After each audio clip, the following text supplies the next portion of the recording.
Hi, I'm David Peña-Guzmán. And I'm Ellie Anderson. Welcome to Overthink, The podcast where two friends who are also professors put philosophy in dialogue with the everyday. Because big ideas are within everyone's reach.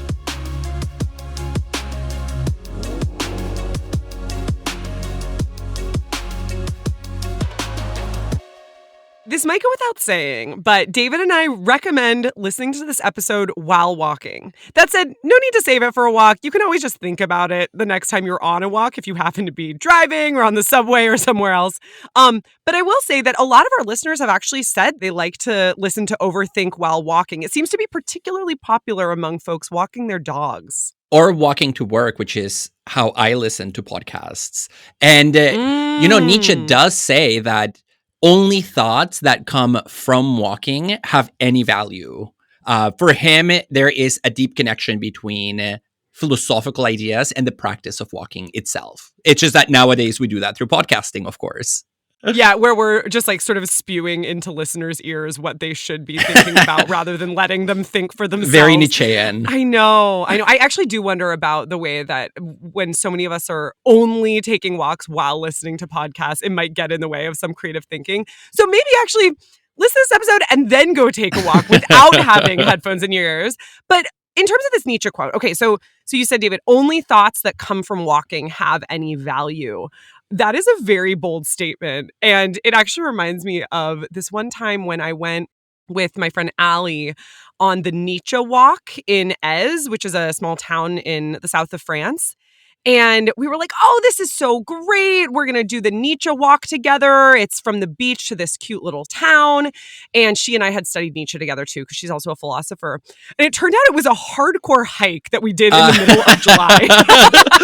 This was not a walk, David. This was a hike. We showed up to this cute little town drenched in sweat, absolute trolls.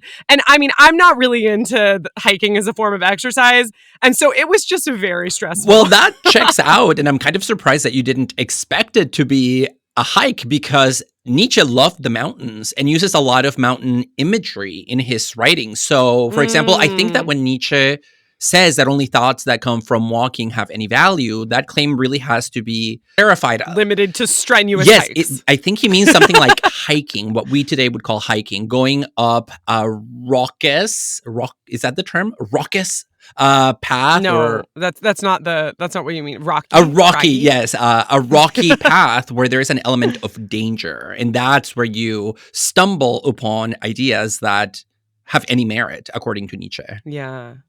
I mean, that's not my vibe for walking. I definitely prefer a city walk. And I love walking around cities. For instance, when I lived in New York, oh my God, you just send me walking for the day. I have nothing better to do. And I would just find little places to pop into. If I'm with a friend, we'd have great conversations while walking. You stop in a park for a second. Just walking as a way of exploring cities is totally delightful to me. And in fact, it's really important for me as somebody who lives in LA, not known for being a walking city, that I...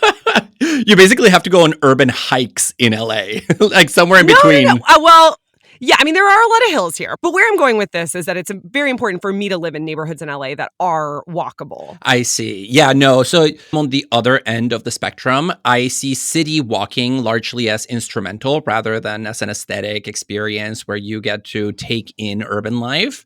And in the city, I can never get in the right meditative mental space.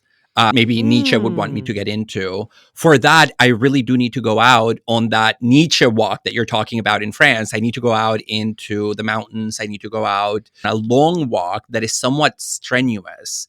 That's where I get that meditative experience. So I really would have loved to do that Nietzsche walk or hike that costs you so much pain and trouble. I think I just don't like it when walking is the focus. It sort of produces anxiety for me. I need to be distracted from my own walking by, say, looking at cool houses or looking at, the cityscape surrounding me, which is different. I mean, I have done formal walking meditation where you kind of just move back and forth, usually with just 10 to 20 steps. But even there, it's not about the walking. It's about the meditation that walking provides.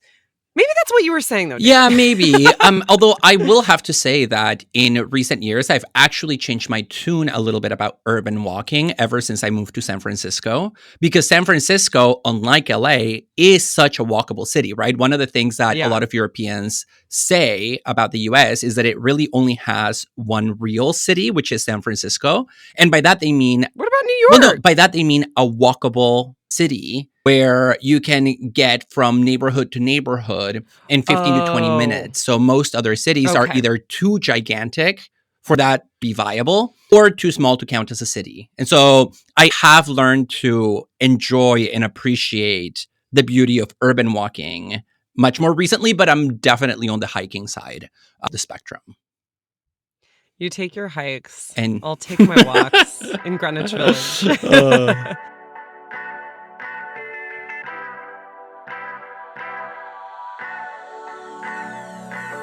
Today, we are talking about walking. Why does a recent book argue that walking led to the most distinctive achievements of human creativity? How can the figure of the wandering flâneur help us understand the freedom of walking in cities? How does panic over gender expression make certain forms of walking dangerous for people from marginalized groups? Just earlier this year, the paleoanthropologist James De Silva published a book called First Steps: How Upright Walking Made Us Human. And David, I thought this book was really interesting because it suggests that walking is responsible for many of the achievements that we associate with human societies. Mm-hmm. You know, we're the only bipedal mammal, and walking, De Silva argues, is the gateway for much of what makes us human as a species. Mm-hmm. And this includes our technological abilities, our thirst for exploration, our use of language, and even, this was most surprising to me, compassion and altruism. And by now, this is a relatively mainstream argument in evolutionary theory, which is that our ancestors' transition from essentially being on all fours to an upright bipedal position had the effect of effectively liberating the hands that then could be used for manipulating objects, for creating tools, especially with our very fancy opposable thumb. And that the birth of human technology, which on many evolutionary readings is what separates us from other species, begins from that standing up at some point in our evolutionary past. And even more than standing up, it's actually walking upright, because there are a lot of other mammals who stand upright temporarily. They'll stand on their hind legs to survey the landscape or perhaps to appear bigger than they are for a predator. But it's humans who undertake this weird task of falling forward as mammals, you know, where we are actually walking for prolonged periods of time. And De Silva says that we don't know for certain how and why walking originated, but we can make a lot of claims about what followed from walking, what walking made possible for us. And there's a lot to the story here, but one thing that really struck me was his account of how walking upright, by allowing us to move out of the trees where we had been living with the in order to avoid predators. Yes, exactly. And onto the ground required a totally different social organization, especially around parenting young babies, than humans had previously had. So he talks about how chimpanzee mothers usually have their baby chimps on their backs for the first 6 months of life and will barely let any other chimps even touch the young baby. But that's not the case for humans, and it couldn't have been the case for humans when we started to walk upright, because human babies just can't cling on the way that chimp babies can cling on. Also, this is partly because we don't have hair. To latch onto. We lost that. Yeah, we lost the body hair over the course of our evolutionary heritage. And so he hypothesizes that human mothers had to develop trust in their companions by saying, for instance, hey, I need to go on the ground and hunt. Can you take care of my baby up in the tree while I do that? So he says that this is the origin of trust, cooperation, our sense of reciprocation even. Mm-hmm. One thing that I really like about his analysis of the history of walking is that he draws our attention to the ways in which walking actually made us quite vulnerable as a species, right? If you're a four-legged animal that runs with all four legs and you cut one paw on the ground, you know, on a rock or on a shard of glass, which definitely existed in our pre-evolutionary past. On a rusty iron nail. Yes. In the savannah. You could get away with the other three still relatively easily, but once you have that transition to upright bipedalism, you cut one leg, it really changes your relationship to the world. So you are way more vulnerable. And he talks about how the literal movement of the body, the reorganization of our posture, led to a reorganization of our very organs and limbs, which is why a number of things that used to be easy suddenly become very hard. For example, childbirth is very difficult for our species compared to the rest of the apes. And that's also why we're the only ape that experiences lower chronic pain, because we carry all of our weight from our upper body on our lower back on account of being the walking mammal. So Does it also make it harder for us to poop? Well, is that why we have to use squatty potties? I was just thinking about the squatty potty, and I think there's probably something to that, because you do have to exert a lot of force, that. But I mean, I don't know. I don't recall if he talks about one of the costs of our evolutionary heritage of walking upright is hemorrhoids. Oh my gosh.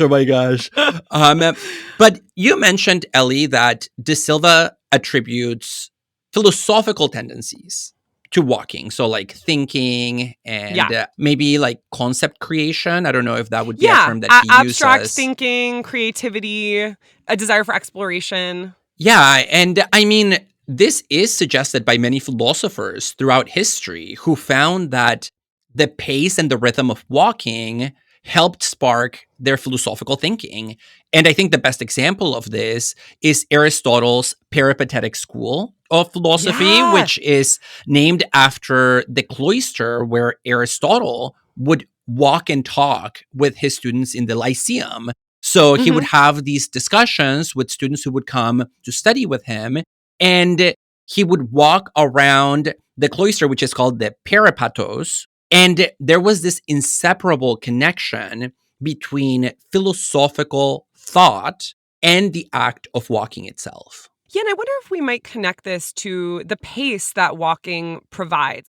There's something about moving around while thinking that perhaps enables a synchronization of cognition and embodied movement that, I don't know, I mean, I shouldn't say this as I'm an extremely sedentary person, so I don't know if I should say this given that I actually do most of my thinking while sitting down. But it seems likely that perhaps we should be moving a bit while thinking. I mean, certainly Nietzsche also thought so, as we said earlier. And he's far from the only one, aside from Aristotle and his school, who loved to walk. A lot of famous philosophers and thinkers emphasize the importance of walking for the development of their ideas. So Darwin developed his theory of natural selection while walking near his house. And Rousseau thought almost exclusively while walking. He seemed to have had a fear of the desk and chair. Well, I mean, he was also in exile and worried that everybody was after him. So I would imagine that he was not just walking, but actually on the run. No, but you're right. I mean, Immanuel Kant, the famous 18th century moralist, would go on these daily walks at the same time.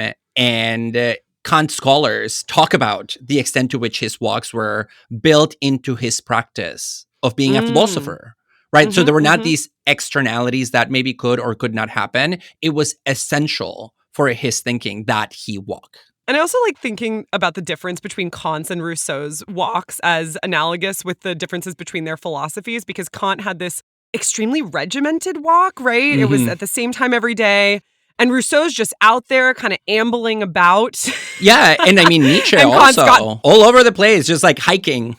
Yeah, so we have the difference between the systematic, regimented walker and thinker and the more romantic, out in nature, taking things as they come kind of walkers and thinkers. Oh yeah, I'm definitely the cool version of that. I'm the naturalist walker as opposed to the mechanical walker. But we can see then that the act of walking is essential for a lot of philosophers and maybe a catalyst for human thinking itself, at least if we're speaking in evolutionary terms. And so one question that we might ask here is, what about walking gives it this power? And I like that you clarified, David, there, that it's about walking from an evolutionary perspective, that it provides this ability for the creativity and generative abstractions of thought, because De Silva points out that his account is not saying that people who don't walk or who can't walk don't also think abstractly and creatively, of course. God, yeah. But I just want to make that explicit because, of course, from a disability perspective, we want to be careful about making it seem like walking is necessary in order for philosophical thinking to happen. And I think we can maybe address that in two different ways. The first way to address it is by saying that on the species level, it is the upright walking position that paved the way for our technological innovations. And so De Silva says clearly, we can have technologies like the wheelchair because the human species developed this high level of technological innovation, ultimately thanks to our bipedal orientation. And the other point is that what I'm about to say, and I think a lot of what we're going to say in the rest of the episode, doesn't necessarily depend on walking on 2 feet, right? We're now going to be moving more towards thinking about moving through space and perhaps walking even as a metaphor for that.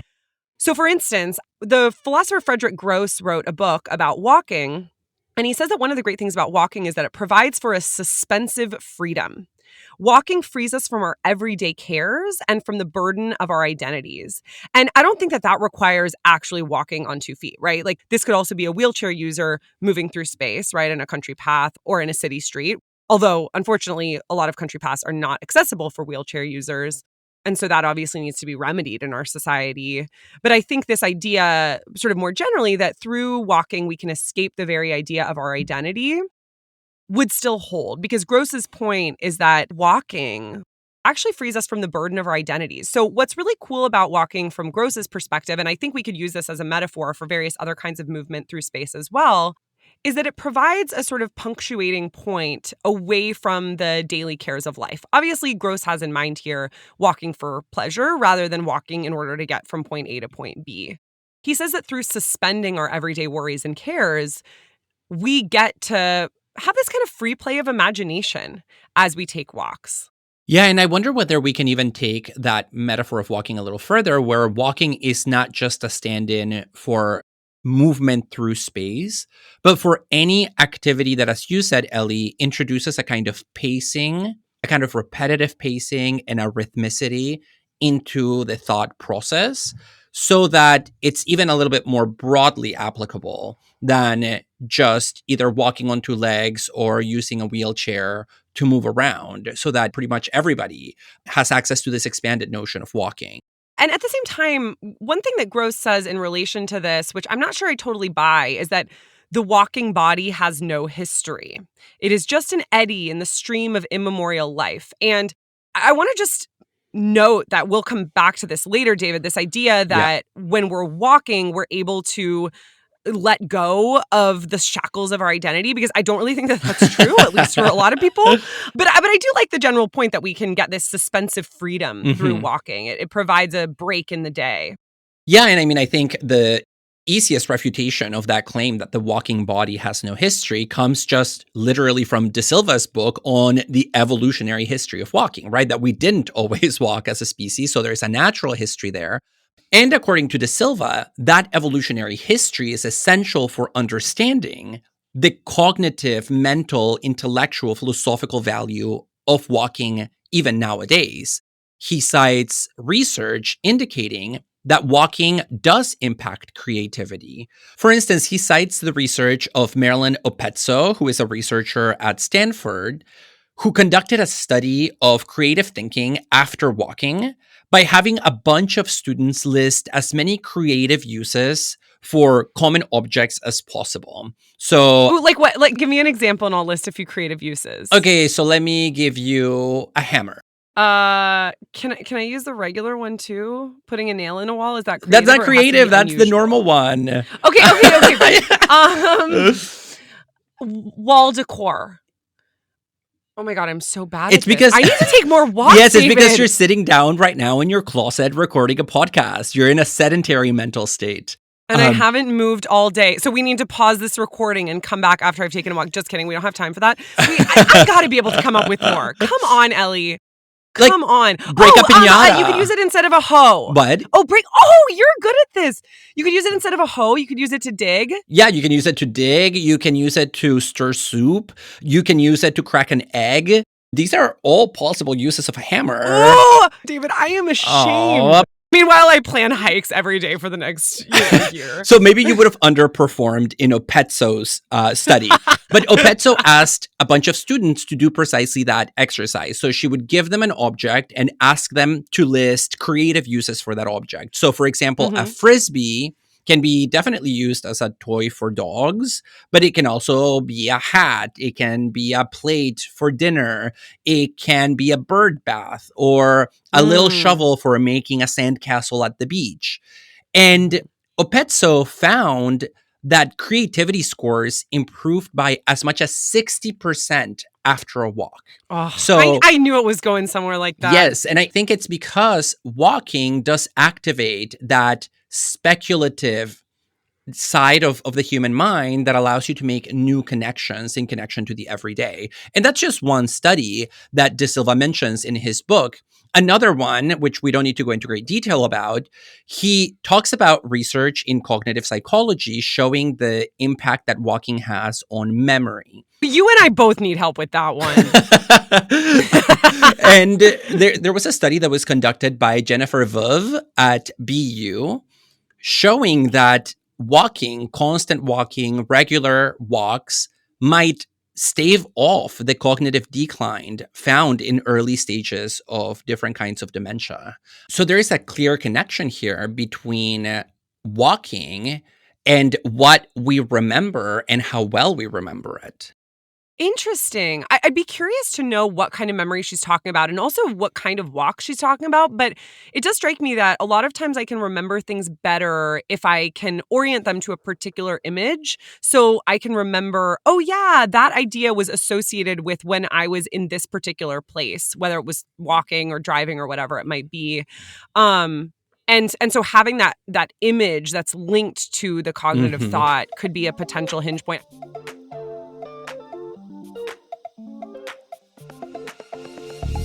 Enjoying this episode? Please rate and review us on Apple Podcasts, Spotify, or wherever you listen to your podcasts.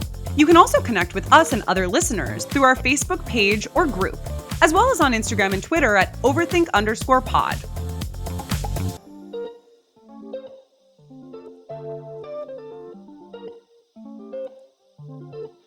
By far, the most famous figure of the walker in recent philosophy is the flâneur, who is a creation of 19th century author Charles Baudelaire.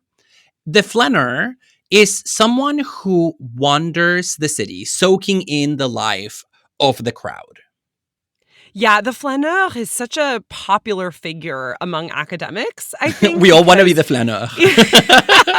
We're also sedentary, but we like this idea of the person who's wandering around the city. Very romantic figure. And I do resonate with the idea of the flâneur as someone who loves walking in the city. And one of the things that Baudelaire says in the essay where he discusses the flâneur, which is called the painter of modern life, is that the flâneur thrives on the fugitive pleasure of circumstance. Yes. So they pass by an interesting scene spontaneously. You might stumble upon a musician who's playing really beautiful music while busking. You might overhear the snippet of a conversation. You might see, this one I really resonate with. And it does come up in Baudelaire's essay too, which is seeing people's cool outfits as you're walking on the street. You love that. I love that. Street style. Yes. So there is the way in which the flâneur marvels at the life of the city. So there is this aesthetic component to their existence. And moreover, they stand by as a kind of witness to what is happening in urban space.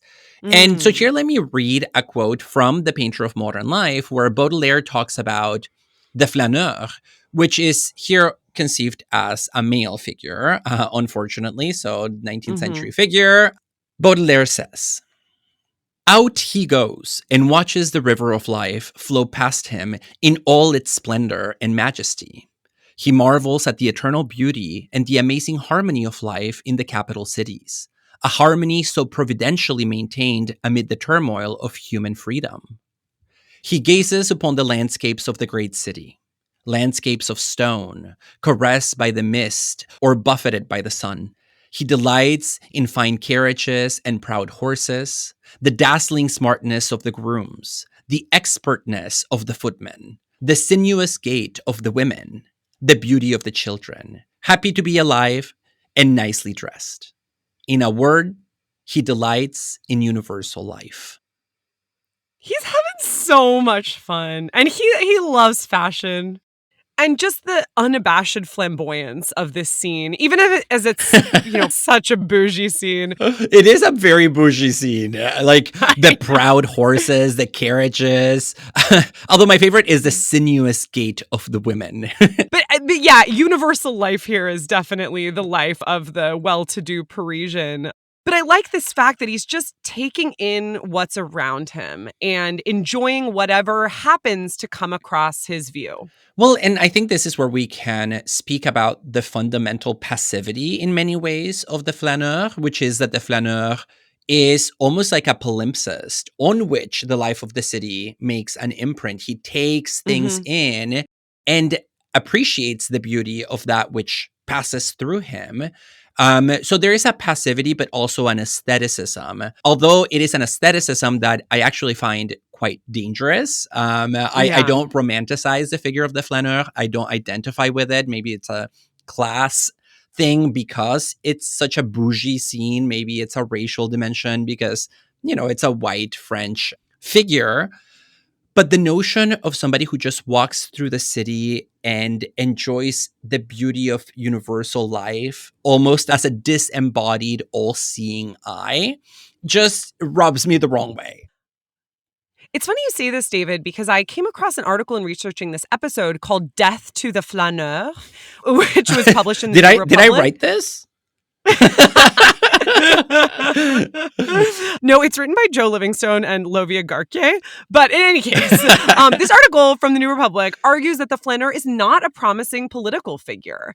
And one of the things that they focus on here is that part of the bourgeois identity of the flâneur is an appreciation from afar of difference without actually engaging in difference. I can see that. So you might think back to Gross's point, this idea that you lose yourself while walking.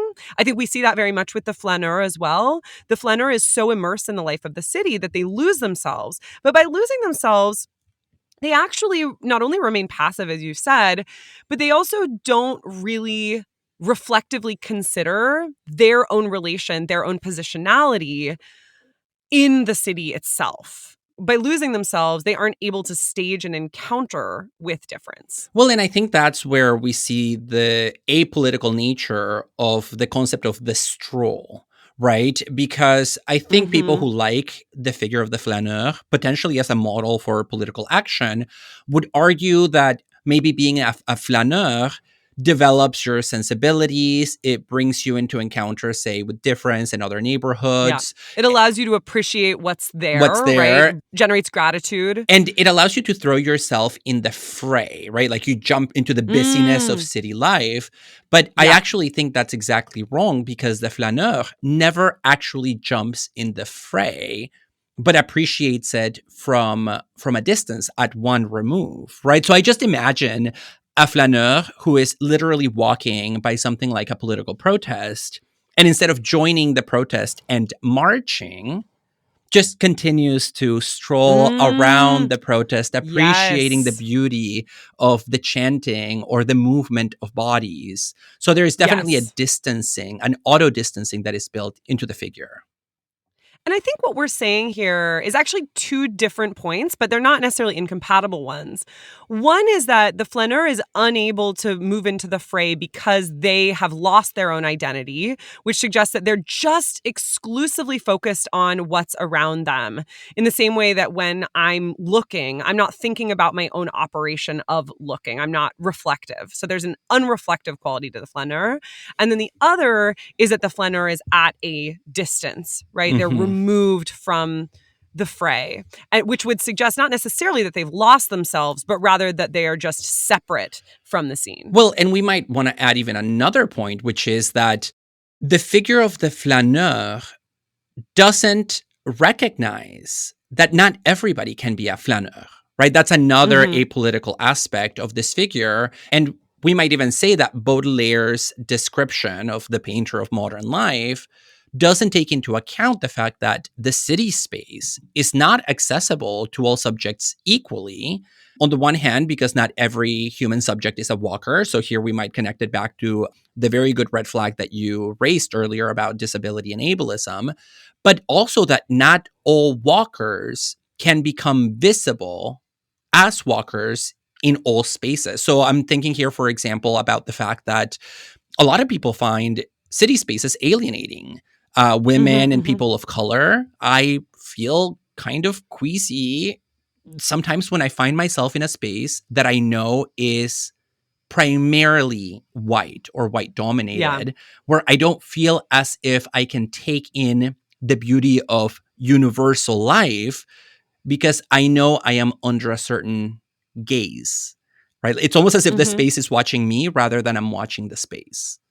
Yeah, I think the flâneur is a very interesting figure. I'm not ready to just throw it away, but I think a lot of the fawning affirmations of the flâneur really do overlook a lot of the limits and problems with this figure. And there was a book that came out recently by Lauren Elkin called Flâneuse, and it's about women walkers, right? Like Mhm. the women women flâneurs, aka Women the walkers. flâneuse. And this book received mixed reviews because it was just, as far as I can tell, sort of suggesting like women, we too are walkers in the city. And one thing that comes to mind is just the way that as a woman walker, I am often, when I'm walking in a place like New York, which I said, I love You walking in love, New just York. I love it. to channel your inner flaneuse, Ellie. Yeah, but the times when I least like walking in New York City is when I'm getting catcalled. And it just totally takes me out of the meditative moment, right? There's no abstract thinking or creativity going on when I'm instantly being objectified by somebody else. And a lot of feminist accounts of catcalling focus precisely on this, the fact that women are jolted out of their own internal thought processes, which are often thought processes of exploration, trying on new ideas, reflecting, by catcalling. And so it's this sense that like you can't have your own train of thought. You have to be focused on me. And the kind of focus that the catcaller demands is so different from the focus that the flâneur is able to have on the city street that they're looking at, right? It's not a kind of aesthetic enjoyment of what's going on around them. It's this usurping of attention and being like, yep, you gotta come over here, lady. Well, because the mental. Hey, miss, you're beautiful. Why don't you smile to more? put it very the mildest version of the catcall. Yeah, and I mean, I think it's important to recognize that in order for the flâneur to be a flâneur or a flâneuse, they have to be left alone. That's why I mentioned earlier that the flâneur is almost like a transparent eyeball through whom the city moves, but whom the city does not disrupt. And so it seems that in this case, for women, women are subjected to what the French Marxist Louis Althusser would call acts of interpolation, where somebody just like seizes you in the moment, puts a category on you, and demands attention from you. You know, like, hey, you woman, address me, man, in the terms that I am setting for the two of us. And so it's this forceful taking you out of that mental space of enjoyment or aestheticization even, or witnessing, which is a term that we used before, that is not the same for everybody because it only happens to certain subjects and not to others, and not always in the same way, as you point out. Precisely. And in their article, Death to the Flâneur, the authors argue that we should move away from thinking about the flâneur as this model for what it's like to be an urban dweller in the 21st century and move on to thinking about the cosmopolitan instead. What exactly do they mean by that? Because when I think about the flâneur, I have a very concrete image of what that figure does. They walk, they go on a stroll. In French, it's a verb, flâner. The flâneur flâns, we could say in English, even though that's not really a word. So what does the cosmopolitan do differently? The cosmopolitan travels. That would Oh, really be okay. the difference. So the cosmopolitan is somebody who's at home anywhere, whereas the flâneur, and this is now my extrapolating based on the article, is somebody who's at home in their city. Even though I did say before that I do think about the flâneur a little bit in terms of tourism and travel, but maybe what I'm really talking about is the cosmopolitan. I don't know. Mhm. But what's interesting about their distinction between the flâneur and the cosmopolitan, and it's just quite a short article, but nonetheless, I think they get to a really interesting point, which is that the cosmopolitan doesn't erase themselves. They don't lose themselves in the crowd or in the city the way that the flâneur does. The cosmopolitan grapples with their identity in their encounters with difference. Mm. So they recognize, hey, I'm in a foreign place right now. I'm positioned within that. And so are other people. And how do I relate to that? So there's a more genuine encounter with difference. First off, I'm not sure if I buy this. I think it's interesting, but I haven't fully thought it through yet.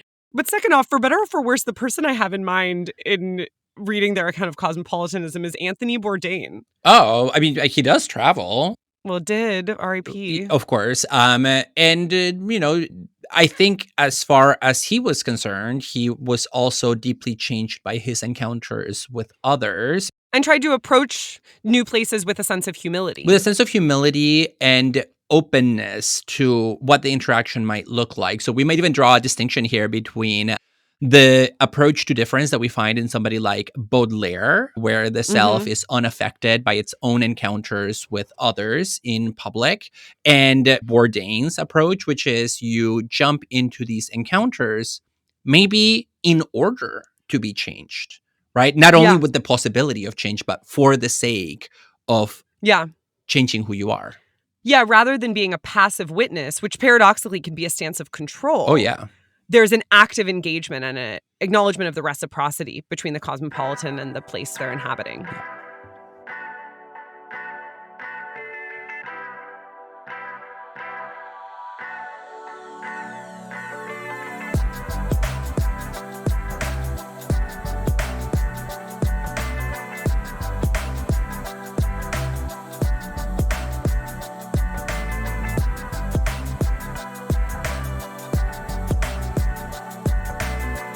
We want to provide a content warning for the final segment of this episode. We discuss transphobic and homophobic violence.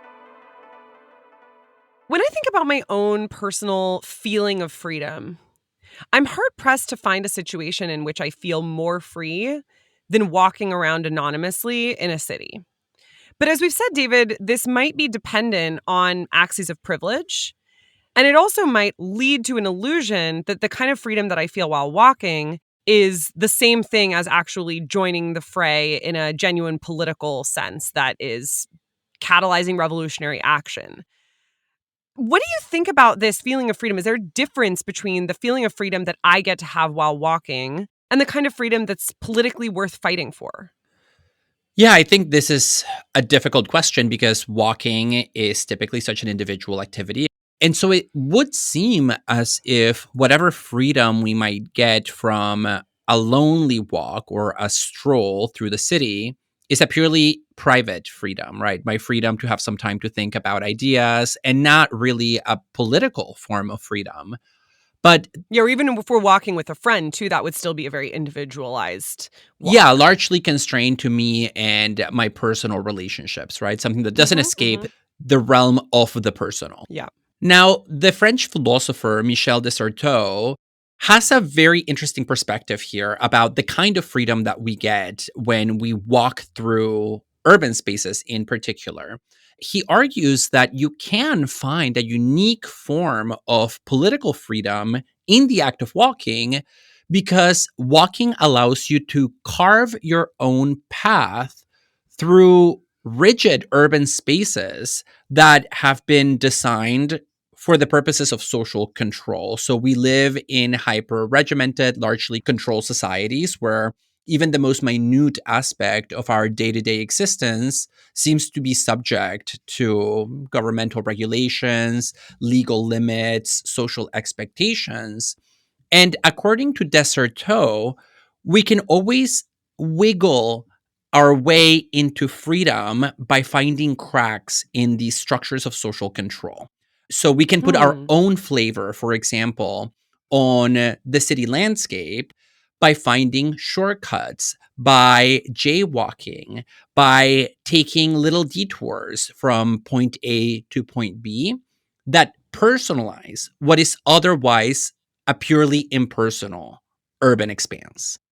My worry about that view is that although it's super interesting to think about small things that we can do in our everyday lives that help carve out freedom for us, such as jaywalking, the jaywalker doesn't have power over the way that the street is constructed, right? Or whether there's a crosswalk in place. And so there are still structural constraints and structural productions of power that are completely outside of the walker's control. Right. And I think Desserteau's point is that if our understanding of freedom is not being subject to those transpersonal forces that we have no control over, then we will never have freedom, right? Because we don't individually construct the layout of the cities that we inhabit. And so freedom for him means freedom within these structures. One possible way to think about this is Desserteau's analogy between walking and language. He has some really beautiful passages in one of his essays on walking where he tackles this precise problem, right? That we don't create the paths. We don't have control over the direction of traffic on the streets, much in the same way that I don't have control over the meaning of the words that we use, right? So we inherit language from the past, and the meanings of the words that we use are settled and fixed by the time we come into language. And Desserteau says, nonetheless, even though language is also its own rigid, fixed structure, I, as a subject, can find some kind of freedom in language by concatenating different words into different sequences and creating my own thoughts, my own ideas, right? So I can create a poem out of words that other people have used, but in a particular way in which nobody has ever used them before.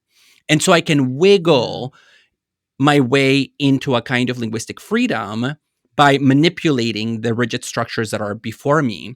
And he says, we can do the same thing when walking, because when we walk, we are creating a physical poetry where you create meaning and beauty, not with words like nouns and verbs, but with steps and turns and redirections. So in walking, you poetize space.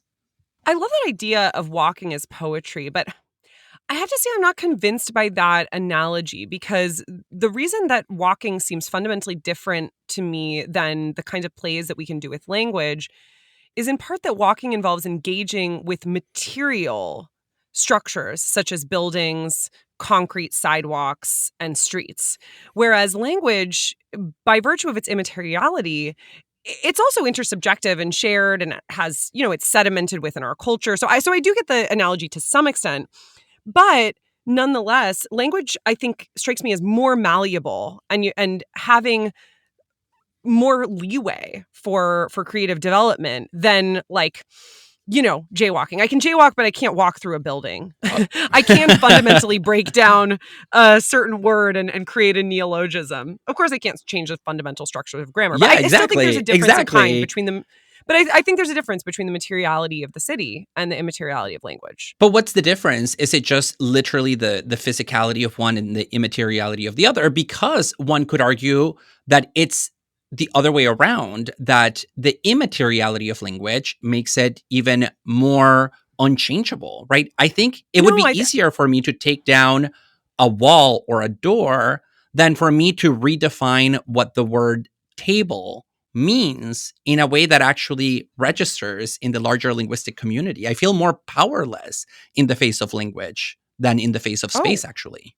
I don't at all. I mean, I think among my friends, we've got neologisms, we've got jokes, we've got nicknames. Youth cultures are all about creating new words all the time and re-signifying words in different ways. So I think the ability to re-signify words is not only more accessible to a wider number of people, especially those who have less power than others, but it also has fundamentally more leeway for freedom than walking through the city does.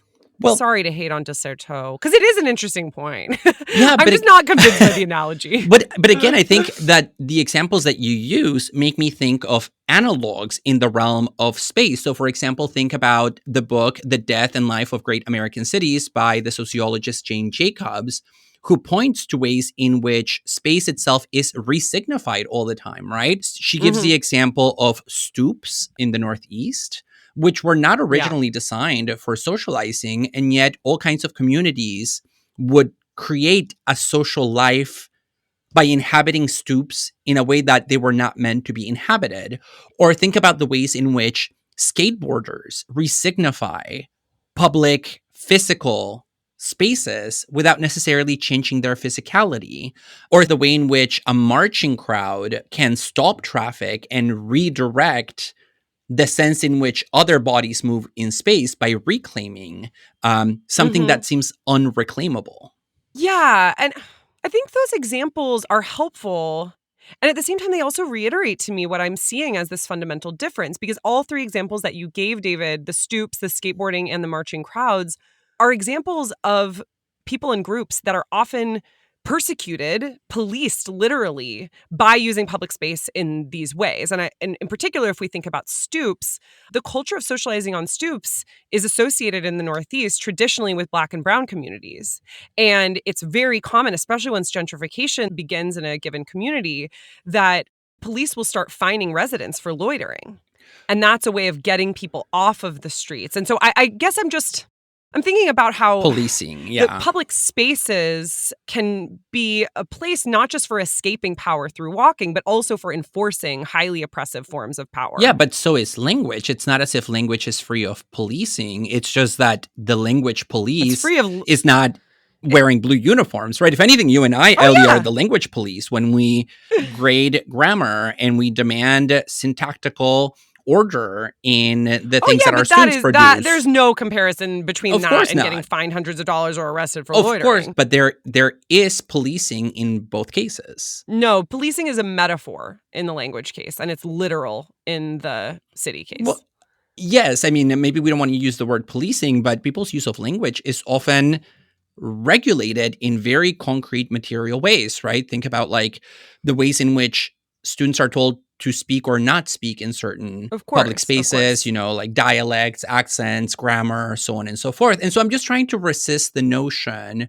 that language, because of its immateriality, is a site of more easily achievable freedom and personal individual agency as opposed to space, simply on account of its physical weight. And I do want to hold on to that distinction, although I think the analogy gets us somewhere, because I like the idea of walking as poetry in physical space. I think that's cool. I don't think you can take the analogy very far. Meanwhile, I want to turn it around and think about language itself as a massive grid that orders people and only allows certain kinds of movement. But yes, so here we just agree to disagree on how far the analogy goes. Yeah.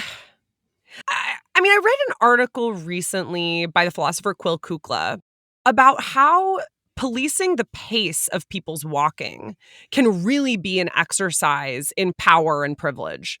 This was really interesting for me because they start off their piece by talking about how they used to pride themselves on walking really quickly in a place like New York. You know, New York is, I think, the prime example of this. There's a moral judgment that's cast upon slow walkers in New York City space. And the faster you walk, the cooler you are, the better you are. I can always tell when somebody has recently moved from New York to LA based on how fast they walk.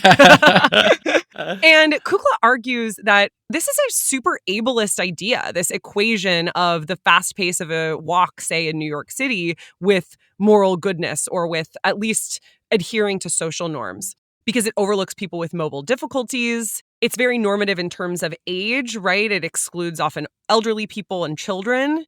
And in general, just reinforces ableism and ageism in all kinds of ways. Yeah, and I take it that Kukla's point is that there are many aspects of walking that lend themselves to appropriation by various power structures. So the fact that what seems like a perfectly neutral thing, like walking fast through a city space, can in fact have these repercussions.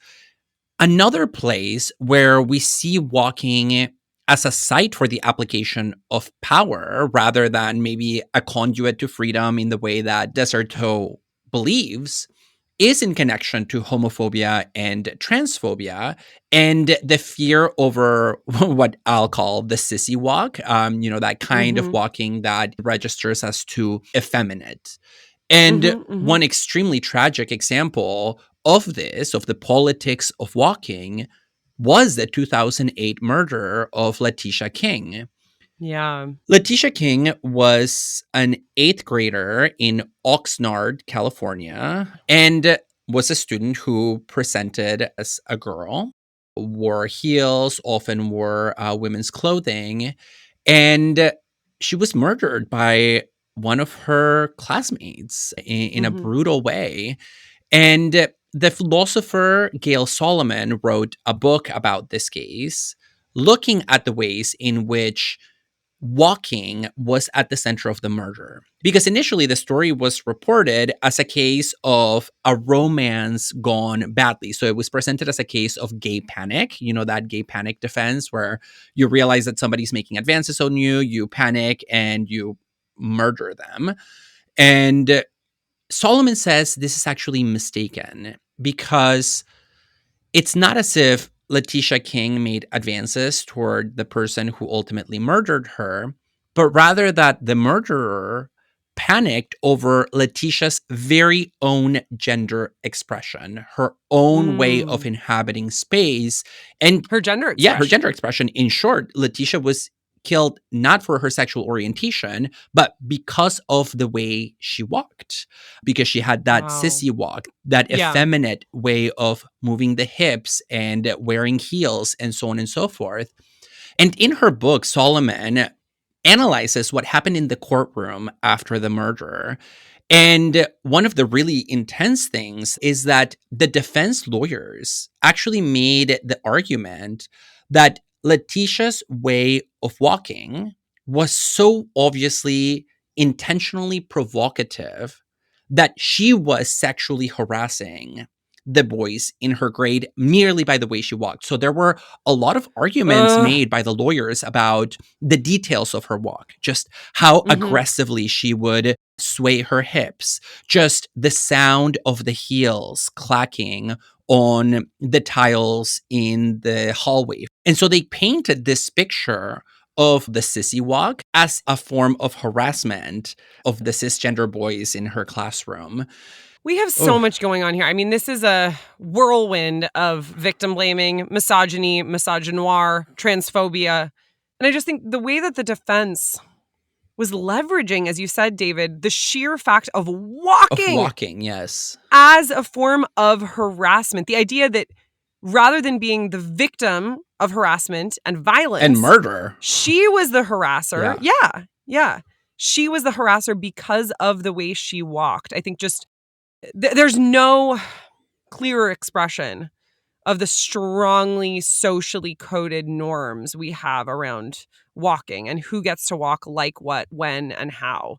And walking in gender in general is so intertwined, right? Yeah, but I mean, it went so far as the lawyers literally pantomiming her walk in the courtroom, like literally calling up the ghost of Letitia King and embodying the way she walked as a way of making the jurors, presumably by tapping into their own conscious or unconscious transphobia, come to the conclusion that this is in fact an act of aggression, because what else could it be when somebody that in their eyes registers as male expresses a gender that does not seem to match their expectations of what that is.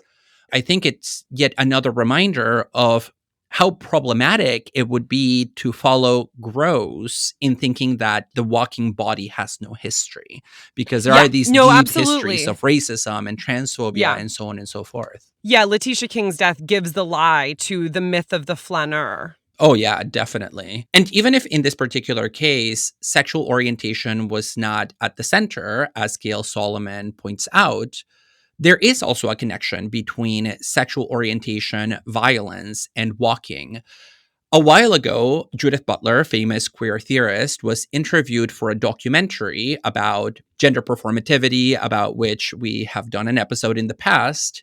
And I want to play a clip from that documentary that is specifically about the gendered politics of walking in connection to sexual orientation. There's a story that came out around, 8 years ago, of a young man who lived in Maine, and he walked down the street of his small town where he had lived his entire life. And he walks with what we call a swish, a kind of, his hips move back and forth in a feminine way. And he started to be harassed by the boys in the town, and soon 2 or 3 boys stopped his walk. And they fought with him, and they ended up throwing him over a bridge, and they killed him. So then we have to ask, why would someone be killed for the way they walk?